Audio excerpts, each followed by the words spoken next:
Okay. This video, I'm going to be going over the Radium dual catch can setup. It's not going to be an install video, it's just going to be kind of how I did it and a few issues that I ran into. So here's the catch can, the dual catch can setup. It's super easy to do. If you can follow directions, then you can do this. I'm not very mechanic savvy, and it was super easy for me. Radium has a detailed instructions of how to do it. It's super simple. So what I did is I assembled these first. I put all the little knobs and whatever the hell you call them on there first, and then installed it. One of the issues I had was I was running a box for the ETS intake, and this catch can setup uses one of the mounting points for the box, so I had to take the box off. It's not a big deal. That needs to be either cleaned or replaced. It's absolutely disgusting. Another issue that I had was these two PCV, whatever the hell you call them, the EGR tube right here was in the way. So if you remove this EGR tube, it'll make it a lot easier to get to where you need to go. And you'd be surprised at how much disgusting soot is all over this tube. It was incredible. But I do have an EGR delete kit that I'm just waiting to install because I need to get to. So obviously with this, you need to disconnect your stock top mount. I'm running a front mount, so I didn't need to do that, which made it a lot easier. Another issue, I guess it's not really an issue, it's an issue that I did, was the hose that you need to route down there.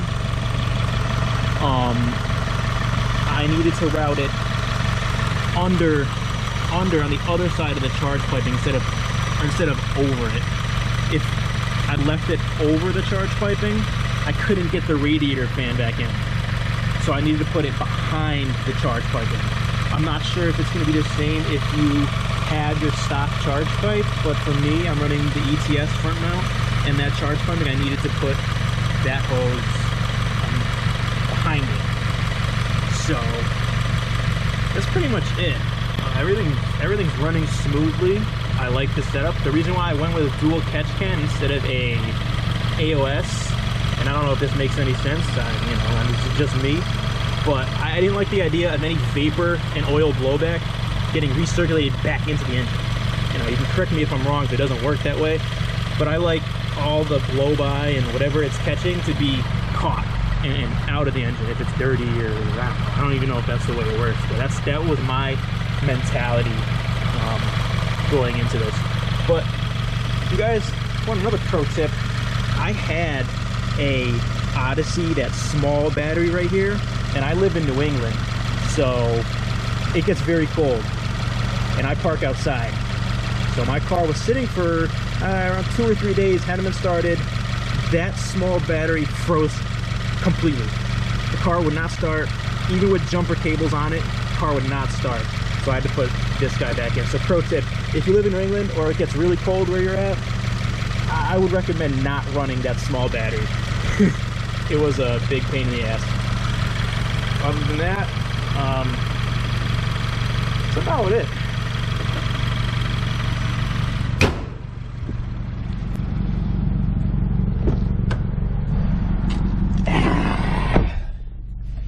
So I guess I kind of do these YouTube videos for fun, just randomly.